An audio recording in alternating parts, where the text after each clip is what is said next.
thing about playoffs and Worlds, I really think it's a chance to finally prove ourselves. What a game from Dignitas, and they take down Team Solomid at 48-50.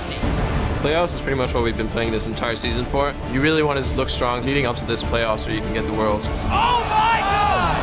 Bjornsson coming out huge here. I think if we're playing well on day of the playoffs, we should smash TSM. Oh my God, will they get Bjornsson? Yes, they will. 2 kills picked up on the turnaround. I want to be the team Dignitas that goes strong and feeling confident and ready to win. Dignitas to take the match. What a game from Dig. We're all in already, like, we got nothing to hide.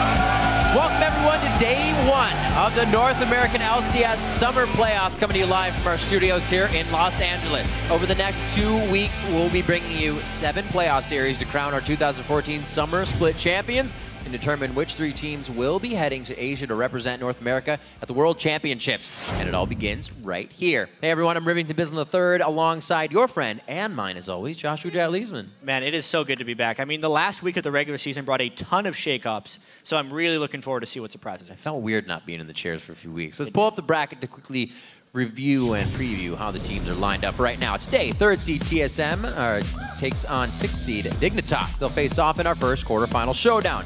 The winner of this best-of-5 battle will advance to the semifinals and face off against LMQ. And then tomorrow, the 4th seed Curse will square off against Counter Logic Gaming, with the winner moving on to challenge Cloud9. That they will. Of course, the 3 top North American teams will join the international squads who have already qualified for Worlds, starting with Alliance, Fnatic, and SK Gaming from the European League. And then from the GPL, it's the Taipei Assassins and Samsung Blue from Korea. And taking one of the 2 international wildcard spots already is Turkey's Dark Passage.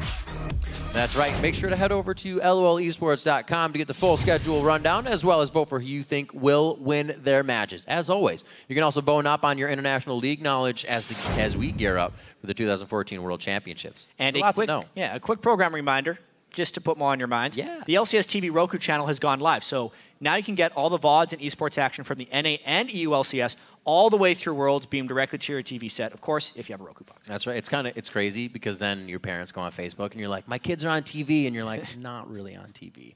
But then everybody's like, what do you do on TV? You're like, well, I guess I broadcast video games. There you go. And then you have to describe that to them. But you guys know what it's all about. It's about huge camaraderie, fun, our playoffs right now and around the world. And this is going to be for the next 6 weeks after PAX, going across several countries. And just, well, not several countries, but really across several places. We broadcast in so many different languages when we make it to Worlds. But something, as far as making it to Worlds, this game right here, something that was a big surprise was Dignitas elected to go red side in both of their choices. So every single match in this best-of-5 will be TSM on blue and Dig on red. We will get to that later. Already the crazy stuff. So to preview today's action, we're going to go ahead and send it over to the guys at the analyst desk. Thanks, Riv. I'm here with Sam, Kobe, Hartman, Kensler. We'll be joined by some special guests in just a few moments, but first, we want to set the stage by taking a closer look at this storied rivalry, both then and now. So this is the last time we played TSM, if I can remember correctly. That was when we played TSM in the finals of PAX. Back in 2012, TSM was fairly dominant at the time in the NA scene. We were a completely different team back then. No team basically could stop us. We won basically every LAN. Chaos was on my team, X-Special, me, Dyrus, and Odd One. Back then the team was Scara, Cutie Pie, same ID carry. I was playing top lane. And our jungler was I Will Dominate, and our support was Fatoy. It was like a ragtag bunch, just like we kind of just ran around and killed stuff and then hoped to God that we won games. And I mean, it worked out because we made it to finals. At the time, the hype for the match was, Dig's gonna win because TSM had trouble with Curse. We only 2-1 them. So basically everyone was against us and we just wanted to prove them wrong. Team Solomid pulling out game 1 in the grand final. We went in with a plan, but we just weren't prepared to take an extended series. Long story short, we just 2-0'd them. After they lost, they were like making excuses about losing. Oh, we lost today because we weren't prepared. That's like the ultimate excuse. Like everyone says that in esports. We didn't prepare. We weren't winning against anyone today. We played Curse today, we got 2-0. I've never ever heard a team say like, okay, they're better than me, they just played better than us. So I was pretty annoyed, and so when I got interviewed, you know, I wanted to make fun of them. And I did make fun of them. We're really excited that we stomped Dignitas in the finals. It was the easiest finals of our lives. That caused a bunch of controversy as well. Like, we weren't planning to say that, but it just what happens. Back then the scene was just overall a lot less structured.